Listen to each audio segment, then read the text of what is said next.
Atomic number of silicon നമുക്കറിയാം അല്ലെ, എത്രയാണ്? 14 ആണ്. 32 എന്തിന്റെയാണ്? ജെർമേനിയത്തിന്റെയാണ്, നമ്മൾ പറഞ്ഞാണ് അല്ലെ. 14 is the atomic number of silicon. Right. Second question. The minimum forward bias voltage for germanium p-n junction diode to set into conduction. ജെർമേനിയത്തിന് conduct ചെയ്യാൻ വേണ്ട minimum voltage or cut-in voltage of germanium diode.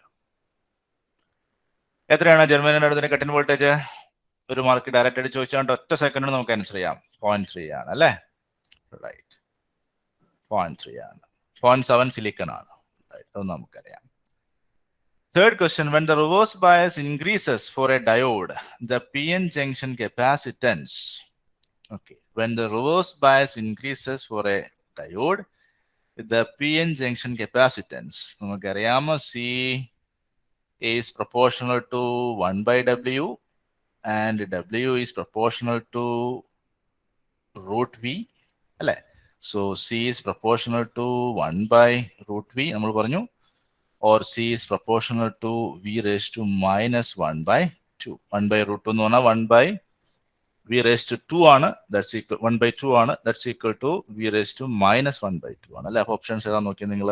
When the reverse bias increases for a diode, the p-n junction capacitance increases exhibiting inverse correlation. Increase ചെയ്യാണ് ചെയ്യുക capacitance. Reverse bias increase ചെയ്യുമ്പോൾ depletion width കൂടുകയാണ് ചെയ്യുക. Right.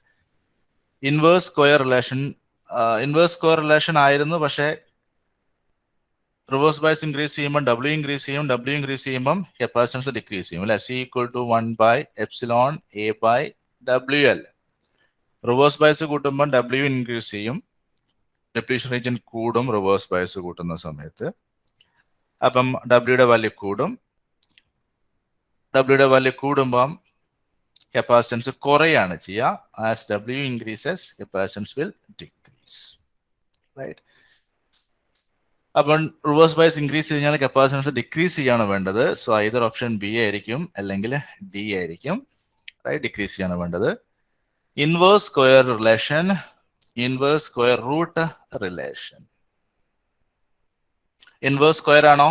അല്ല അല്ലേ. Inverse square root അല്ലേ. 1 by root V അല്ലേ. 1 by root. So option D. Option D. Reverse bias കൂടുന്ന സമയത്ത് ഡിപ്ലീഷൻ റീജിയന്റെ വിഡ്ത്ത് കൂടും. ഫോർവേഡ് ബയസ് കൂടുന്ന സമയത്ത് ഡിപ്ലീഷൻ റീജിയന്റെ വിഡ്ത്ത് കുറയും. സോ റിവേഴ്സ് ബയസ് കൂടുമ്പോൾ ഡിപ്ലീഷൻ വിഡ്ത്ത് കൂടും. ഡിപ്ലീഷൻ വിഡ്ത്ത് കൂടുമ്പോൾ കപ്പാസിറ്റൻസിൽ എപ്സിലോൺ A by D ആണ്. ഡിക്ക് പകരമാണ് W depletion width. Depletion width കൂടുമ്പോൾ കപ്പാസിറ്റൻസ് കുറയും. ഡിപ്ലീഷൻ വിഡ്ത്തും അപ്ലൈഡ് വോൾട്ടേജ് നമ്മൾ റിലേഷൻ റൂട്ട് ഓഫ് അപ്ലൈഡ് വോൾട്ടേജിന് പ്രൊപ്പോർഷണൽ ആയിട്ടാണ് W മാറുക. So C proportion to 1 by W, W proportion to root of V. So C proportional to 1 by root V. Decreases 1 by square root of V ആയിരിക്കും proportionality. So decreases exhibiting inverse square root relation. Okay. Inverse square അല്ല, square root ആണ്. Right. Okay. Question number 4. Consider an ideal intrinsic semiconductor in thermal equilibrium. No external forces or fields are applied to this semiconductor. At temperature above 0 degree Kelvin, the electron concentration in the conduction band is non-zero because intrinsic semiconductor ആണ്. Above 0 degree Kelvin ആണെന്ന് പറഞ്ഞിട്ടുണ്ട്. Electron concentration in the conduction band is non-zero ആണെന്ന് പറഞ്ഞു. അതിന്റെ കാരണമാണ് ചോദിച്ചത്. Intrinsic ആണെന്ന് പറഞ്ഞിട്ടുണ്ട് കേട്ടോ. Intrinsic. Some electrons from dopant. Dopant ഉണ്ടാവോ ഇൻട്രിൻസിക് ആണെങ്കിൽ? ഇല്ല. Some electrons from the conduction band will overcome with the band gap by gained thermal energy. Some electrons from the conduction band will overcome the band gap. Conduction band എന്ന് band gap overcome ചെയ്യേണ്ട കാര്യമുണ്ടോ? Conduction band മുകളിൽ തന്നെയല്ലേ കിടക്കുന്നത് അല്ലെ. Conduction band ആണ് മുകളിൽ. Some electrons from the conduction band will overcome the band gap energy എന്ന് പറയേണ്ട ആവശ്യമുണ്ടോ? ഇല്ല. So that is wrong. Some electrons from the dopant. Dopant ഉണ്ടോ? Intrinsic ആണ്. Wrong. മൊത്തം വായിക്കേണ്ട ആവശ്യം പോലും ഇല്ല. Some electrons from the valence band will overcome the band gap അല്ലെ. അങ്ങനെയല്ലേ നമ്മൾ പറഞ്ഞത്. വാലൻസ് ബാൻഡ് എന്ന് EV എന്ന് തെർമൽ എനർജി കിട്ടിക്കഴിഞ്ഞാൽ EC എത്തും അല്ലെ. ബൈ ഗെയിൻഡ് തെർമൽ എനർജി അല്ലെ. Option D. ലെങ്തി ആയിരിക്കും, പെട്ടെന്ന് വായിക്കുക. ടോപ്പിന് കാണും അപ്പം തന്നെ ഒഴിവാക്കാം, പിന്നെ വായിച്ചു നോക്കേണ്ട ആവശ്യമില്ല. എത്രയും പെട്ടെന്ന് നമുക്ക് കറക്റ്റ് ആയിട്ട് ആൻസർ ചെയ്യാന്നുള്ള നമ്മുടെ aim. Right, option D is the correct answer. Right, very good. Fifth question: when temperature of carbon increases, its resistance. A, B, C, D, 4 options. എന്തായിരിക്കും? When the temperature of the carbon increases. ഇപ്പൊ carbon metal ആണോ semi conductor ആണോ എന്നുള്ളത് നമ്മൾ identify ചെയ്യണം. Carbon ഏത് കാറ്റഗറിയിലാണ് വരുന്നത്? Metal ആണോ carbon? When temperature of carbon increases, its resistance. Metal ആണെങ്കിൽ റെസിസ്റ്റൻസ് ഇൻക്രീസ് ചെയ്യും, സെമി കണ്ടക്ടർ ആണെങ്കിൽ റെസിസ്റ്റൻസ് ഡിക്രീസ് ചെയ്യും. നമുക്കറിയാം അല്ലെ. മെറ്റൽസിന് positive temperature coefficient of resistance ആണ്, സെമി കണ്ടക്ടേഴ്സിന് negative temperature coefficient of resistance ആണ്, കുറയാണ് ചെയ്യുക. റൈറ്റ്. അപ്പൊ കാർബൺ ഏതാണ്? മെറ്റൽ ആണോ കാർബൺ? ആണോ? അല്ല, carbon is A semi conductor. Carbon is A semi conductor. Semi conductor. So since carbon is a semiconductor, when temperature of carbon increases, its resistance will decrease. Right. ഇപ്പൊ carbon semi conductor ആണെന്നുള്ള കാര്യം നിങ്ങൾ ഓർത്തിരിക്കുക, നമ്മൾ പറഞ്ഞിട്ടുണ്ടായിരുന്നത് ക്ലാസ്സിൽ. So as temperature increases, carbon resistance will decrease because it's a semiconductor. Its temperature coefficient of resistance is negative. As temperature increases, resistance will decrease. Negative temperature coefficient. Right. Which of the following is called a valence electron in an atom? Sixth question. Which of the following is called valence electrons in an atom? Number of electrons in the inner orbit. Wrong ആണല്ലേ. Number of electrons in the n shell. നമുക്കറിയില്ല, ഏറ്റവും അവസാനം ഏതാ shell എന്ന് അറിയില്ല. Number of electrons in the m shell. നമുക്കറിയില്ല. Number of electrons in the outermost orbit. ഇതെന്തായാലും ശരിയാണെന്ന് ഉറപ്പാണ് അല്ലെ. വാലൻസ് ഇലക്ട്രോൺസ് ഔട്ടർ മോസ്റ്റ് ഷെല്ലിലായിരിക്കും, ന്യൂക്ലിയസ് ആയിട്ടുള്ള ബോണ്ട് വളരെ വളരെ കുറവായിരിക്കും അല്ലെ. ഔട്ടർ മോസ്റ്റ് ഷെൽ ഇലക്ട്രോൺസ് ആയിരിക്കും. Question number 6, option D. Right.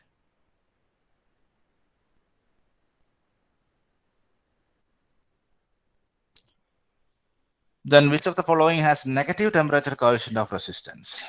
അത് റിപ്പീറ്റ് ആണ് അല്ലെ. ക്വസ്റ്റ്യൻ റിപ്പീറ്റ് ചെയ്ത് വന്നിരിക്കുകയാണ്. Which of the following has a negative temperature coefficient of resistance. അപ്പോൾ അതിൽ ഏതാണ് സെമി കണ്ടക്ടർ എന്ന് നോക്കിയാൽ മതി അല്ലെ. സെമി കണ്ടക്ടറിനാണല്ലോ negative temperature coefficient. Copper semiconductor ആണോ? അല്ല. അലൂമിനിയം ആണോ? അല്ല. ടങ്സ്റ്റൺ ആണോ? അല്ല എന്ന് നമുക്കറിയാം. കാർബൺ സെമി കണ്ടക്ടർ ആണ് നമ്മൾ ഇപ്പോൾ പറഞ്ഞു. So carbon has a negative temperature coefficient of resistance. വീണ്ടും അത് റിപ്പീറ്റ് ചെയ്ത് which element is used as a semiconductor material. അതല്ല, വേറെ രീതിയിലാണ് ചോദിച്ചത് അല്ലെ. Copper, plastic, silicon, brass. നമുക്കറിയാം സിലിക്കൺ ആണ് സെമി കണ്ടക്ടർ എന്ന് അറിയാം.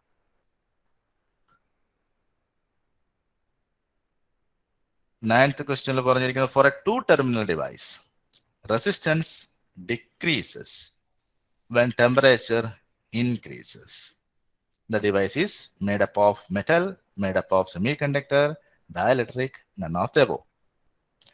റെസിസ്റ്റൻസ് ഡിക്രീസ് ചെയ്യുന്നു, ടെമ്പറേച്ചർ ഇൻക്രീസ് ചെയ്യുമ്പോൾ അപ്പൊ negative temperature coefficient of resistance ആണ്. അപ്പൊ ഏതായിരിക്കും? സെമി കണ്ടക്ടർ ആയിരിക്കും അല്ലെ. റൈറ്റ്. സിമ്പിൾ ആയിട്ടുള്ള ക്വസ്റ്റ്യൻസ് ആണ്. Right. 10th question. Number of valence electrons in germanium. Germany ഏത് ഗ്രൂപ്പ് എലമെന്റ് ആണ്? 4th ഗ്രൂപ്പ് എലമെന്റ് അല്ല, ജർമ്മനിയം സിലിക്കൺ അല്ലെ. അപ്പൊ അതിന്റെ വാലൻസി എത്ര തന്നെയായിരിക്കും? 4 തന്നെയായിരിക്കും. ഡയറക്റ്റ് ആണ്. Example of pentavalent impurity. Pentavalent impurity നമ്മൾ എൻ ടൈപ്പ് സെമി കണ്ടക്ടർ ഉണ്ടാക്കാൻ ഉപയോഗിക്കുന്ന ഇമ്പ്യൂരിറ്റീസ് ആണ് അല്ലെ.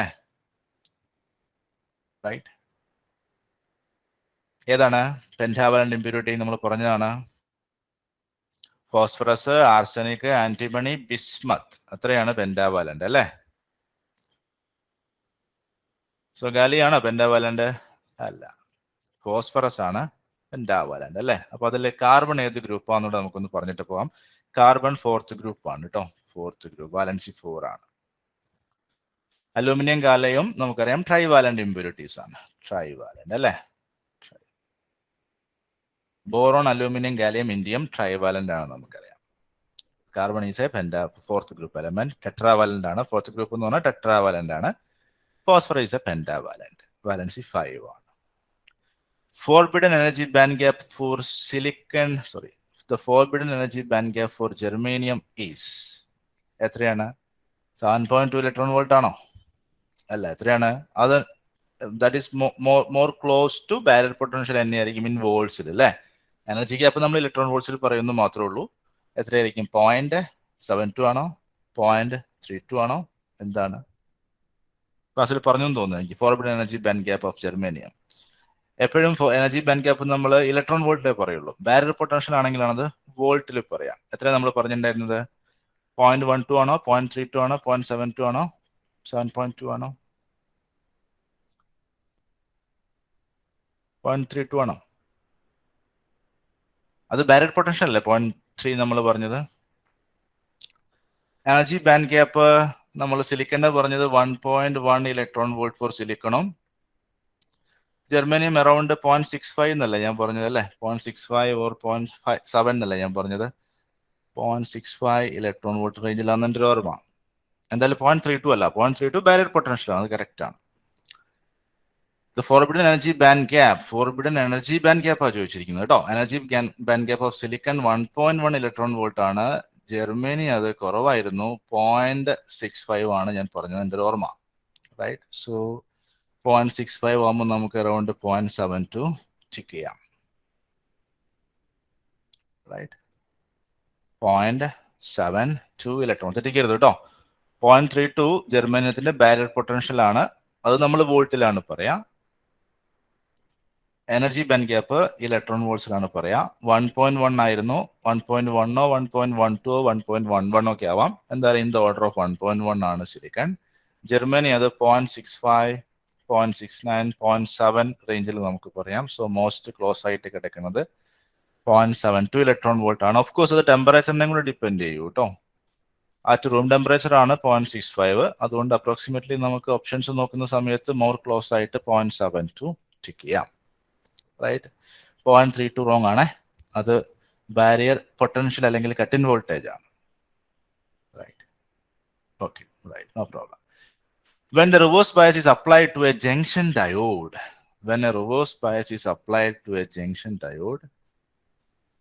the minority carrier current increases, the majority carrier current increases, the barrier potential is increases, the barrier potential decreases. When reverse bias is applied to a junction diode. ഏത് option വരും? ABCD. നമ്മൾ forward bias apply ചെയ്യുന്നത് majority കാരിയേഴ്സിനെ junction cross ചെയ്യിപ്പിക്കാൻ വേണ്ടിയാണ്. Reverse ബയസിൽ current ഉണ്ടാകാൻ പാടില്ല, cross ചെയ്യിപ്പിക്കാൻ പാടില്ല അല്ലെ. അപ്പൊ റിവേഴ്സ് ബയസ് അപ്ലൈ ചെയ്ത് എന്താ സംഭവിക്കുക? മെജോറിറ്റി കാരിയർ കറണ്ട് ഇൻക്രീസ് ചെയ്യോ? ഇല്ല. The potential barrier is increases. Forward bias നമ്മൾ ചെയ്യുന്നത് പൊട്ടൻഷ്യൽ ബാരിയർ കുറച്ച് ഓവർകം ചെയ്ത് മെജോറിറ്റി കാരിയേഴ്സിന് ക്രോസ് ചെയ്യാൻ വേണ്ടിയാണ്. റിവേഴ്സ് ബയസ് ആണെങ്കിൽ പൊട്ടൻഷ്യൽ ബാരിയർ ഇൻക്രീസ് ചെയ്യും. റൈറ്റ്. ഡിക്രീസ് എന്നുള്ള റോങ് ആണ്.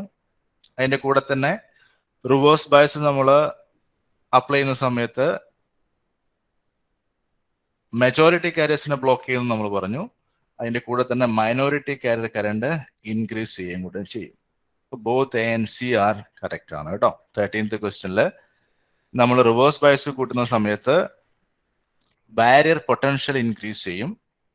ബാരിയർ പൊട്ടൻഷ്യൽ നമ്മൾ ഫ്ലോ ഓപ്പോസ് ചെയ്യാനുള്ള പൊട്ടൻഷ്യൽ ആണ്, അത് കൂടും. മെജോറിറ്റി കാരിയേഴ്സ് ഫ്ലോ ഓപ്പോസ് ചെയ്യുന്ന കാര്യമാണ് ബാരിയർ പൊട്ടൻഷ്യൽ, അത് കൂടും.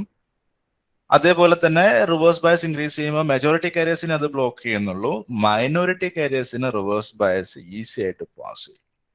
Both option A and C are correct. Elsa C പറഞ്ഞിട്ടുണ്ട്, C കറക്റ്റ് ആണ്. അതിന്റെ കൂടെ തന്നെ Aയും കറക്റ്റ് ആണ് കേട്ടോ. മൈനോറിറ്റി കാരിയർ കറണ്ട് ഇൻക്രീസ് ചെയ്യും റിവേഴ്സ് ബയസ് അപ്ലൈ ചെയ്ത് കഴിഞ്ഞാൽ. റൈറ്റ്. 2 ഓപ്ഷൻ ഉണ്ട്. അപ്പൊ A ആൻസർ ചെയ്താലും C ആൻസർ ചെയ്താലും നിങ്ങൾക്ക് ഒരു മാർക്ക് കിട്ടും. BO DO ആൻസർ ചെയ്ത് കഴിഞ്ഞാൽ നെഗറ്റീവ് മാർക്കിംഗ് ഉണ്ടാവും. ഓക്കെ ആണോ? സോ റിവേഴ്സ് ബയസ് ഇൻക്രീസ് ചെയ്യുമ്പോൾ ബാരിയർ പൊട്ടൻഷ്യൽ ഇൻക്രീസ് ചെയ്യും, മൈനോറിറ്റി കാരിയർ കറണ്ടും ഇൻക്രീസ് ചെയ്യും. റൈറ്റ്. 14th ക്വസ്റ്റ്യൻ ഡയറക്റ്റ് ആണ്. സെമി കണ്ടക്ടർ വിത്തൗട്ട് ഇംപ്യൂരിറ്റി ഏതാണ്? ഇൻട്രിൻസിക് ആണ് അല്ലെ. Intrinsic semi conductor. Semi conductor material having dash bonding എന്താണ്? കോവലന്റ് ബോണ്ടിങ് ആണ് അല്ലേ? ഡയറക്റ്റ് ക്വസ്റ്റ്യൻ ആണ്.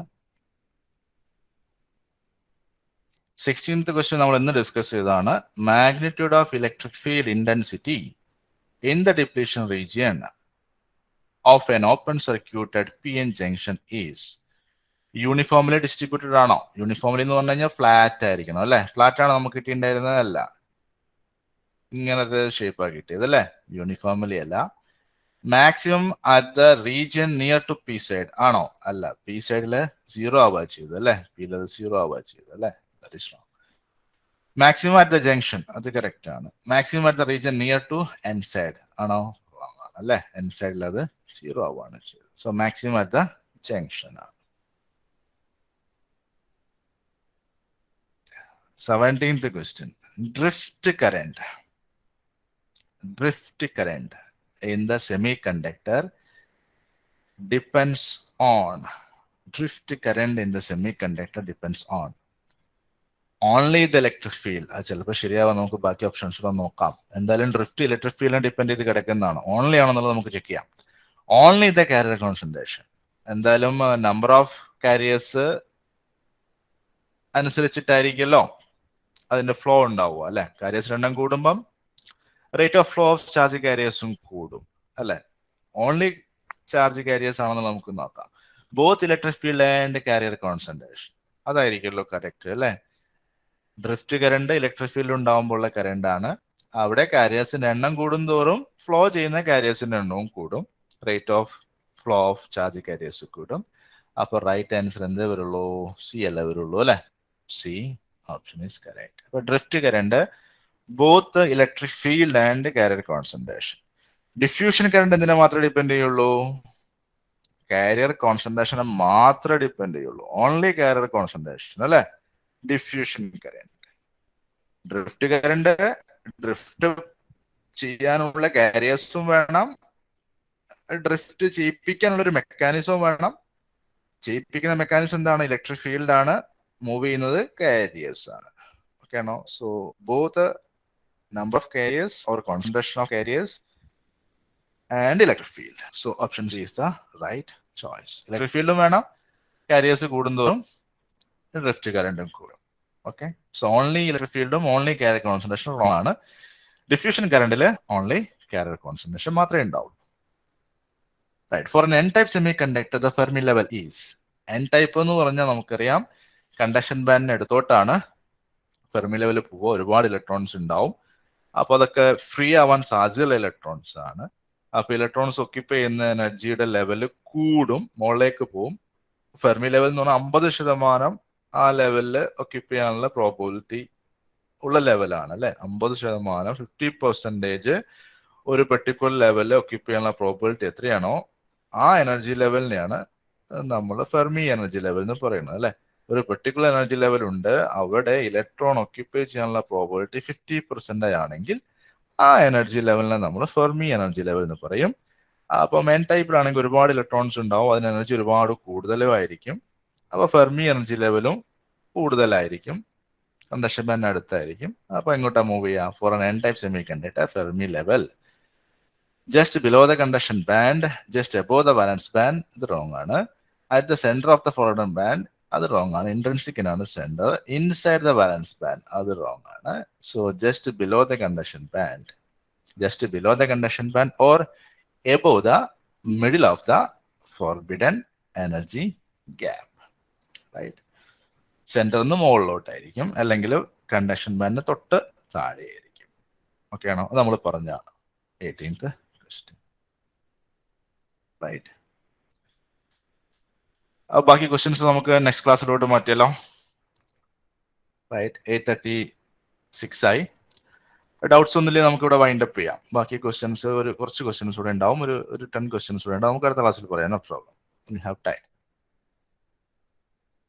Right. Move towards upwards just below the conduction band. Right. Move towards upward എന്ന് പറഞ്ഞു കഴിഞ്ഞാൽ കണ്ടക്ഷൻ ബാൻഡ് എടുത്തായിരിക്കും EC EV. സൂര്യ ഒരു സംശയം ചോദിക്കുന്നുണ്ട്. ഇത് കണ്ടക്ഷൻ ബാൻഡ് ആണ്. അപ്പൊ ഫെർമി ലെവൽ ഇൻട്രിൻസിക് ആണെങ്കിൽ ഇവിടെ ആയിരിക്കും, സെൻട്രലായിരിക്കും ഫെർമി ലെവൽ. അത് എൻ ടൈപ്പ് ആവുമ്പം കുറച്ചും കൂടെ കണ്ടക്ഷൻ ബാൻഡിന് എടുത്തോട്ടാവും. അപ്പം ജസ്റ്റ് ബിലോ ദ കണ്ടക്ഷൻ ബാൻഡിൽ നമുക്ക് ഇതിൽ ടിക്ക് ചെയ്യാൻ പറ്റുള്ളൂ. ബാക്കിയൊക്കെ റോങ് അല്ലേ? Right, okay. അപ്പോൾ ഡൗട്ട്സ് ഇല്ലെങ്കിൽ നമുക്ക് വൈൻഡപ്പ് ചെയ്യാം. ബാക്കി ക്വസ്റ്റ്യൻസ് നമുക്ക് അടുത്ത ക്ലാസ് ഡിസ്കസ് ചെയ്യാം. റൈറ്റ്, എല്ലാ ക്വസ്റ്റ്യൻസും ഞാൻ കളക്ട് ചെയ്തിട്ടുണ്ട് ഇതിൽ ഇതുവരെ ചോദിച്ചിരിക്കുന്നത്. അപ്പം ഇതോട് ബന്ധപ്പെട്ട ക്വസ്റ്റ്യൻസ് ഇനിയും വരാൻ സാധ്യതയുള്ളൂ. അപ്പം എന്തായാലും നമുക്ക് ബാക്കി അടുത്ത ക്ലാസ് ഡിസ്കസ് ചെയ്യാം. ഓക്കെ ആണോ? സംശയങ്ങൾ വല്ലതും ഉണ്ടോ? Any doubts? ഇല്ലെങ്കിൽ നമുക്ക് വൈൻഡപ്പ് ചെയ്യാം. Okay, thank you all. Thank you for listening the class. Thank you for your time. Okay, will meet next time. Okay, doubts ഒന്നും ഇല്ല, സംശയങ്ങൾ ഉണ്ടെങ്കിൽ ചാറ്റ് ബോക്സിൽ പ്ലേസ് ചെയ്യാം. Okay, bye by.